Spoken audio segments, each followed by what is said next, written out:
गवळणींनी यमुनेवर जावं आणि कन्हैयाला एकटक बागेत बघितलं. इतकं प्रेम गवळणींनी भगवान श्रीकृष्णावर केलं. मग या गवळणींच्या प्रेमातून उतराई होण्याकरता देवानी कालचा जो दिवस होता तो नियोजित केला. हो, कालचा सुंदर शरद पौर्णिमा, शरद ऋतू चालू आहे. शरद ऋतूमधली ही गोड पौर्णिमा आणि देवाने मनाने संकल्प केला. त्याचं श्रीमद भागवतामध्ये वर्णन आहे. तुम्हाला श्लोक सांगतो. भगवान अपिता रात्री शरदो पुल्ल मल्लिका विक्षरन्तु मनश्चक्रे योग माया मुपाश्रिता. भगवान पिता रात्री शरदोत्पुल्ल मल्लिका, शरदाची ही अत्यंत पुल्ल मल्लिका म्हणजे रात्र. आणि देवाने काय केलं तुम्हाला सांगू, ऐका ना. योगमायेच्या आश्रयाने देवाने योगमायेला सांगितलं तुम्ही वृंदावनामध्ये जा आणि महारासीचं आयोजन करा. योगमायेने सुंदर रासेसाठी आयोजन केलं आणि भगवान परमात्मा त्या रास मंडलामध्ये जाऊन उभे राहिले आणि देवाने आपला सुंदर वेणू काढवला आणि आपल्या ओठाला वेणू लावला आणि गवळणींना आमंत्रित करण्याकरता देवाने वेणू वाजवला. गवळणींच्या कानावर जेव्हा वेणूचा स्वर पडला ना महाराज,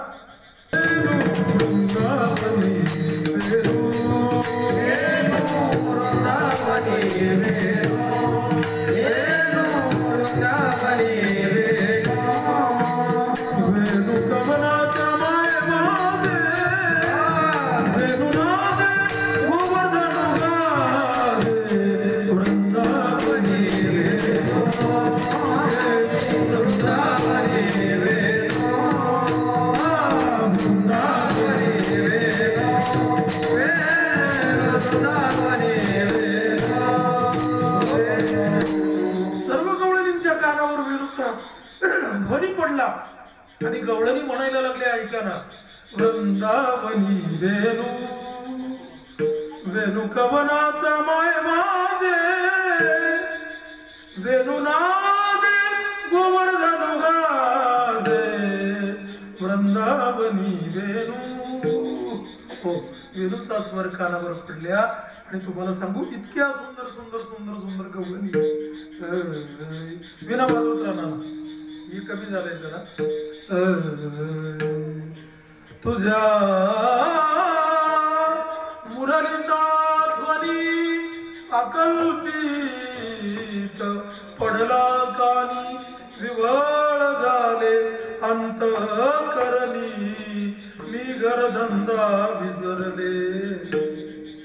ऐका नको, अशा सुंदर सुंदर गवळणी आहेत. आणि मग सर्व गवळणी एकमेकीला सांगायला लागल्या, सनाबाई वृंदावनी रासक्रीडा पाहो, सनाबाई वृंदावनी रासक्रीडा पाहो, सनाबाई वृंदावनी रासक्रीडा पाहो. नंदाचा बाळ येणे केला नवा लावू, नंदाचा बाळ येणे केला नवा लावू, सनाबाई वृंदावनी रासक्रीडा पाहो, सनाबाई वृंदावनी रासक्रीडा पाहो, सनाबाई वृंदावनी रासक्रीडा पाहो, सनाबाई वृंदावनी रासक्रीडा पाहो. एक एक गवळण एक एक गोपाळ हाती घेऊन या रास मंडळ. सांगू तुम्हाला, सर्व गवळणींनी सांगितलं की चला चला चला चला चला आणि सर्व गवळणी श्रीधाम वृंदावनामध्ये आल्या. भगवान परमात्मा सुंदर वेणू वाजवत होते. आणि सज्जन हो, ऐका ना, देवाने सुंदर महारासाचं निर्माण केलं आणि प्रत्येक जेवढ्या गवळणी होत्या ना महाराज तेवढे रूप धारण केले देवाने. कोणी हो, तेवढे रूप धारण केले आणि प्रत्येक गवळणीला भक्ती सुखाचा आनंद दिला महाराज. काय भाग्यवान ना त्या गवळणी. हो, तुम्हाला सांगू 33 कोटी देवता वरून पुष्पवृष्टी करायला लागले का? ते म्हणायला लागले की आज त्रिभुवनामध्ये या गवळणीने एवढं कुणीही भाग्यवान नाही. कोण या गवळणीने एवढं भाग्यवान आहे? आणि सर्व देव वरून महारासेचा आनंद घेत आहेत. भगवान परमात्मा सुंदर नृत्य करतात.